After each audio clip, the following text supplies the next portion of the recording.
Bonjour et Boker Tov. Nous allons étudier aujourd'hui le Révi, la quatrième montée de Parashat Bo, dans le cadre du Bet HaMidrash Hillel. Bet HaMidrash fonda la mémoire du Rav Hillel Pevzner, Zichrono Livracha. Notre étude commence aujourd'hui au Perek Yud Aleph, 11e chapitre du livre de Shemot, Pasuk Dalet, verset 4. Donc nous avons laissé Moshe Rabbeinu devant le Pharaon, et comme dit le Midrash, Kafatzlo Elokim, Dieu bondit sur lui, c'est-à-dire qu'il a soudainement une prophétie, puisque le Pharaon ne l'invite plus à venir le voir, au contraire, il lui dit la prochaine fois que tu me vois, tu mourras. Et là, soudainement, avant de sortir, Akadosh Baruch Hu s'adresse à lui pour lui prévenir de l'imminence de la Géoula. Pasuk Dalet, Vayomer Moshe dit au Pharaon, Kohamar Hachem, ainsi Hachem a parlé. Kachatzot alayla. Kachatzot alayla, on va voir selon Rashi qu'on peut le traduire de deux manières. On va la traduire maintenant selon le sens simple. Kachatzot alayla, c'est au moment où la nuit se partage en deux, c'est-à-dire à Chatzot, ce qu'on appelle communément minuit. Ani Yotse, je sors Betor Mitzraïm dans l'Égypte. Donc encore une fois, c'est Moshe Rabbeinu qui répète les paroles de Dieu. Rashi, Vayomer, Moshe il a dit Kohamar Hashem, ainsi Hashem a dit, Be'ondo, lorsqu'il était encore debout, présent, l'ifne Pharaon, devant Pharaon, Neemralo Nevoazo, cette prophétie lui a été dévoilée. On a vu déjà au début du Perek, au début du chapitre, où Akadosh Baruch Hu a dit Od nega echad, encore une plaie.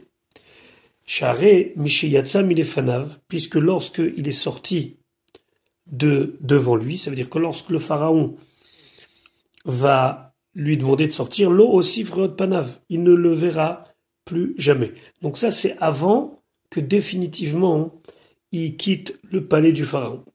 Kachatzot alayla, Rashi explique, première explication, kehechalek alayla, à la division de la nuit. Ici, le ka ne doit pas se traduire comme, mais lorsque.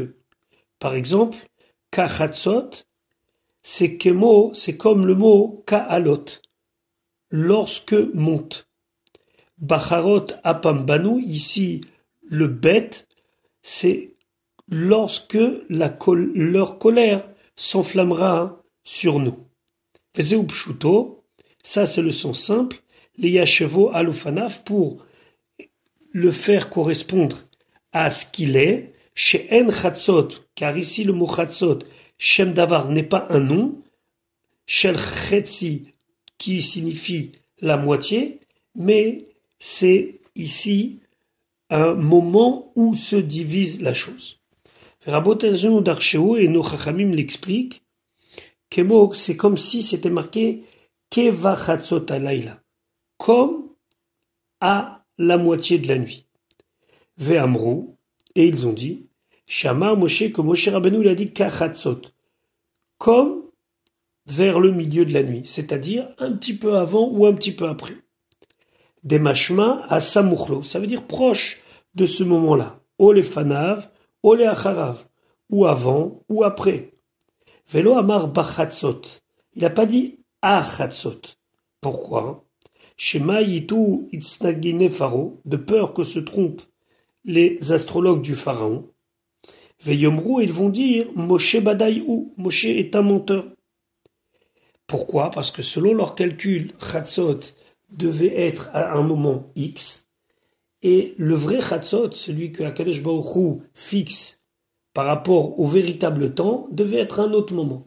Donc Moshe Rabbeinu ne voulait pas prendre l'engagement de dire à un moment précis, il a dit Kachatzot, à peu près vers Chatzot, un petit peu avant, un petit peu après.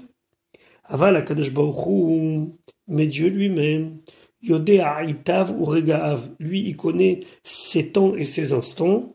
Amar, lui il a dit Ba Chatzot, pile au moment de Chatzot, parce que Akadosh Baruch Hu, lui, il est le maître du temps. Pasuk He, Umet Kol Bechor Beretz Mitzrayim, va mourir tout aîné dans la terre d'Égypte, Mi Bechor Paro, depuis l'aîné du pharaon à Yoshev al-Kiso. Alors, si on doit traduire dans la manière littérale, ça veut dire qui est assis sur son trône. Mais s'il est assis sur son trône, alors c'est le pharaon. Donc on dit celui qui sera apte à être assis sur son trône, son successeur.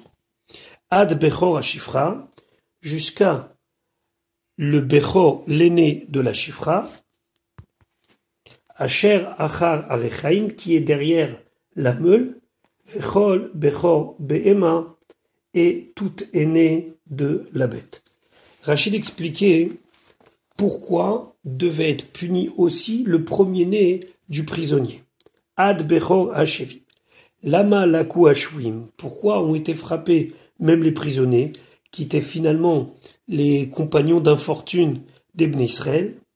Kede Shelo Yomru, comme ça on ne va pas dire Yir Atam, leur divinité, Tava'a El Bonam, a réclamé leur honte, c'est-à-dire ce qui leur avait été fait, leur sort.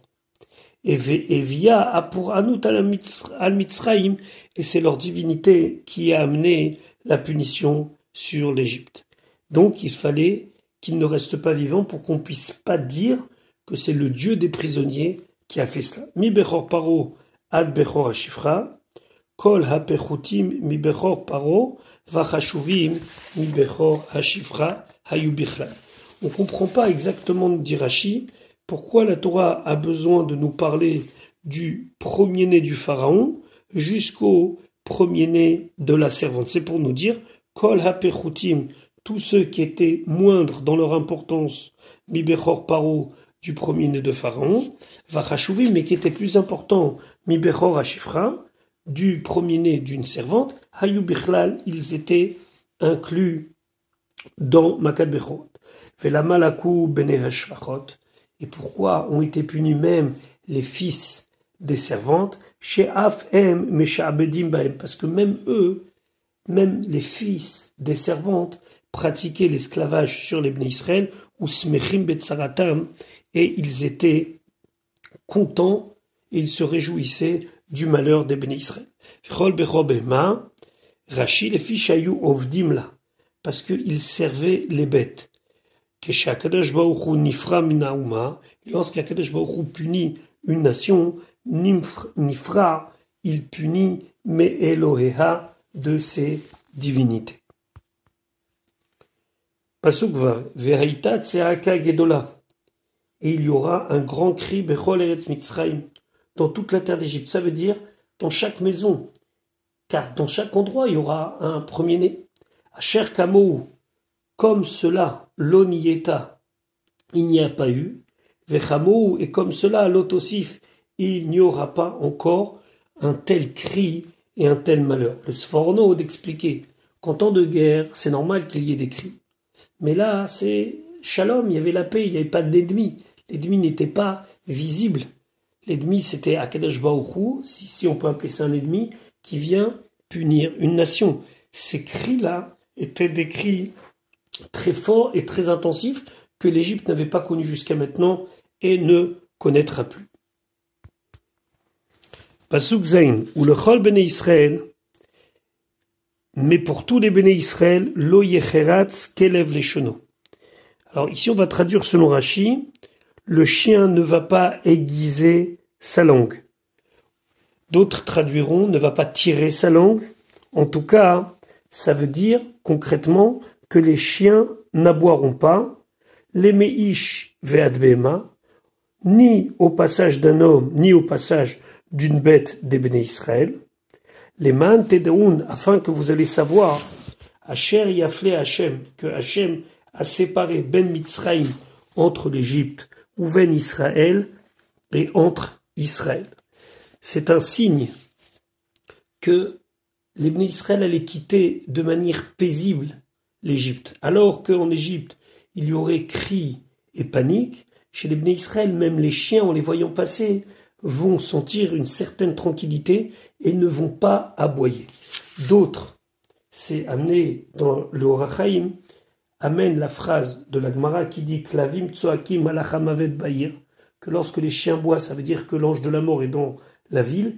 Ici, c'était pour signifier au Bnei Israël, vous concernant, il n'y a pas d'ange de la mort qui vous accompagne. Rashi va s'intéresser à l'étymologie du mot lo yecheratz kelev leshono. Omer Ani nous dit Rashi, sheulashon shinun, ça veut dire aiguiser. Lo yeshanen, ça veut dire que les chiens n'ont pas aiguisé leur langue contre les Bnei Israël. Quel rapport avec aiguiser et aboyer? Parce que avant d'aboyer, le chien tire la langue et fait un espèce de mouvement comme s'il aiguisait son palais avant de commencer à aboyer. Vechen, et ainsi c'est marqué, Lo charatz livnei Israël les ish et les shono. Ici c'est un pasuk de Ishaya, de Yoshua, pardon, qui dit, il n'y a pas de Bnei Israël qui a aiguisé sa langue contre un autre, c'est-à-dire qui a parlé du mal. Il y a un autre pasuk qui dit Az techeratz, qui veut dire tishtanen, aussi dans le sens déguisé. C'est un pasuk qui cette fois-ci concerne David Ameller pour se préparer à aller lutter. Les morag charutz, encore un autre pasuk cette fois-ci dans Ishaya, que les morag charutz, ça désigne shanoun, ça désigne un ustensile qui est aiguisé. Et ainsi c'est marqué dans Mishlei, marchez votre charutz. La fin du pasuk c'est ach lemota. Ça veut dire quoi marchez votre charutz? C'est les pensées de quelqu'un qui est charutz, qui est aiguisé. Adam charif veshanoun, quelqu'un qui est piquant, qui est perspicace et qui est aiguisé. Et la fin de Mishneh, c'est que toutes ces pensées amènent quelque chose de positif. Il y a un autre pasouk dans le même Mishneh qui dit Veyat charutzim ta'ashir, la main de ceux qui sont charutzim. Ça veut dire quoi charutzim? Charifim, ceux qui sont intelligents, socharim, shenunim. Ce sont des commerçants perspicaces, donc qui sont aiguisés entre guillemets. Alors ta'ashir, cette main-là va savoir les enrichir. Donc ici le mot charutz, cheretz, yecheratz, tout ça, ça veut dire aiguisé. Asher yafle, ça veut dire yavdil, il va faire une différence. C'est intéressant que jusqu'à aujourd'hui, en Israël, lorsqu'un enfant, un élève ou une élève est très très intelligente, alors on dit charutza, charutz, ça veut dire quelqu'un déguisé de très fort. Pasuk chet, veyaredu chol avadecha ele elai, ils descendront tous tes serviteurs, ceux-là, vers moi. Veshtachavuli, les morts, ils vont se prosterner à moi en disant Tse ata, sors-toi, sous-entendu Moshe, Vecholam et tout le peuple, Asher beraglecha, qui est à tes pieds, ça veut dire qui te suit, Veacharechen, et après Etse, je vais sortir, Vayetse mimparo, et là, à la fin de cette phrase-là, Moshe est sorti de devant le pharaon, Ba chori af, en colère. Donc Moshe sort en colère de devant le pharaon. C'est intéressant de comprendre ici la raison pour laquelle la Torah nous raconte à la fin de la prophétie Bachoriaf. Ici on voit combien nos chachamim et nos tzadikim sont capables de se travailler, de se retenir pour l'intérêt de la mission à laquelle ils sont mandatés. Ici Moshe Rabbeinu pour s'adresser au pharaon, et au final, il laisse, entre guillemets, éclater son sentiment.